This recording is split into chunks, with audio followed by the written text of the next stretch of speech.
দেশের এই আইন শৃঙ্খলা পরিস্থিতি খারাপের পিছনে কিছু কারণ আছে। সেই উদ্দেশ্যে আমি কাজ করে যাচ্ছি, আমরা কাজ করে যাচ্ছি। আমাদের সেনাবাহিনীর প্রতি আক্রমণ করেন না।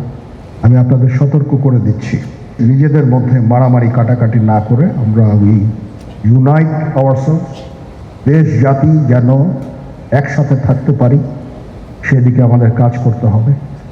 আমাদের মধ্যে মতের বিরোধ থাকতে পারে, চিন্তা চেতনার বিরোধ থাকতে পারে, কিন্তু দিন শেষে যেন আমরা সবাই দেশ এবং জাতির দিকে খেয়াল করে আমরা যেন এক থাকতে পারি।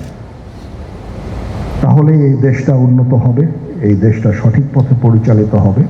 আমি আপনাদের সতর্ক করে দিচ্ছি। পরে বলবেন যে আমি সতর্ক করিনি, আমি আপনাদের সতর্ক করে দিচ্ছি।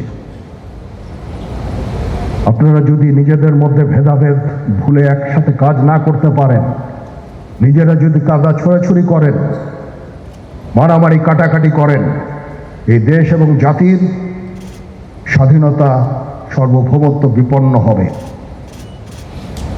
আমি আজকে বলে দিলাম, নাইলে আপনারা বলবেন যে আমি আপনাদের সতর্ক করিনি। আমি সতর্ক করে দিচ্ছি আপনাদের। এই দেশ আমাদের সবার, আমরা সবাই সুখে শান্তিতে থাকতে চাই।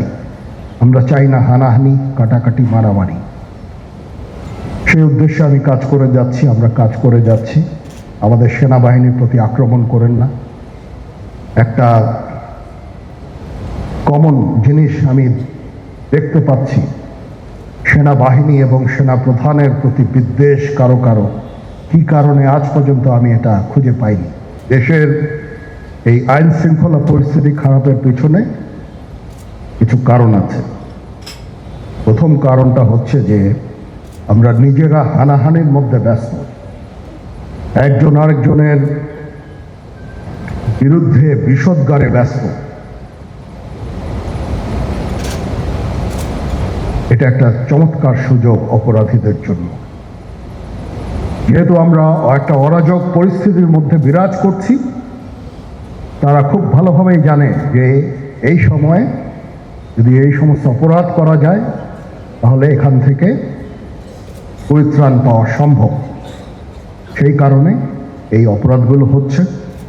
আমরা যদি সংগঠিত থাকি, একত্রিত থাকি, তাহলে অবশ্যই এটা সম্মিলিতভাবে মোকাবেলা করা সম্ভব হবে।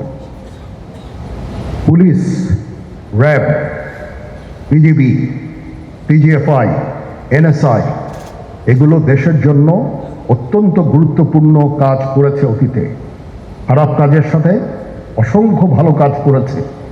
আজকে যে দেশের স্থিতিশীলতা, দেশটাকে যে এত বছর স্থিতিশীল রাখা হয়েছে, এটার কারণ হচ্ছে এই সশস্ত্র বাহিনীর বহু সেনা সদস্য, সিভিলিয়ান সবাই মিলে এই অর্গানাইজেশনগুলোকে, অসামরিক, সামরিক সবাই মিলে এই অর্গানাইজেশনগুলোকে এফেক্টিভ রেখেছে। সেই জন্য আজকে সুন্দর, এতদিন ধরে আমরা একটা সুন্দর পরিবেশ পেয়েছি। এর মধ্যে যারা কাজ করেছে, যদি অপরাধ করে থাকে সেটার শাস্তি হবে, অবশ্যই শাস্তি হতে হবে। না হলে এই জিনিস আবার ঘটবে। আমরা সেটাকে বন্ধ করতে চাই চিরতরে, কিন্তু তার আগে মনে রাখতে হবে আমরা এমনভাবে কাজটা করব এই সমস্ত অর্গানাইজেশনগুলো যেন আন্ডারমাইন না হয়। আজকে পুলিশ সদস্য কাজ করছে না, এটা বিশাল বড় কারণ হচ্ছে অনেকের বিরুদ্ধে মামলা, অনেকে জেলে। RAB, BGB, PGFI, NSI panic,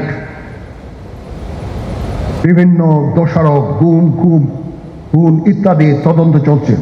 অবশ্যই তদন্ত হবে, দোষীদের বিচারের আওতায় আনতে হবে। এমনভাবে কাজটা করতে হবে যেন এই অর্গানাইজেশনগুলো আন্ডারমাইন না হয়। এই অর্গানাইজেশনগুলোকে যদি আন্ডারমাইন করে আপনারা মনে করেন যে দেশের শান্তি শৃঙ্খলা বিরাজ করবে, সবাই শান্তিতে থাকবেন, এটা হবে না, সেটা সম্ভব না।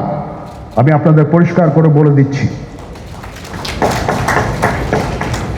এই দেশের শান্তি শৃঙ্খলা রক্ষার দায়িত্ব খালি সেনাবাহিনীর না। 2 লক্ষ পুলিশ আছে, বিজিবি আছে, র্যাব আছে, আনসার বিডিপি আছে, আমার আছে হচ্ছে 30,000 সৈন্য। এদেরকে আমি এই যে একটা বিরাট ভয়েড, আমি এই 30,000 সৈন্য দিয়ে আমি কিভাবে এটা পূরণ করব? 30,000 থাকে, আবার 30,000 চলে যায় ক্যান্টনমেন্টে, আরো 30,000 আসে। এটা দিয়ে আমরা দিন রাত আমরা চেষ্টা করে যাচ্ছি। এখানে যে সমস্ত উচ্ছৃঙ্খল কাজ হয়েছে সেটা আমাদের নিজস্ব তৈরি, এটা আমাদের নিজস্ব ম্যানুফ্যাকচার, আমরা নিজস্ব এইগুলো তৈরি করেছি। এই বিপরীতমুখী কাজ করলে এসে কখনো শান্তি শৃঙ্খলা আসবে না, এই জিনিসটা আপনাদের মনে রাখতে হবে।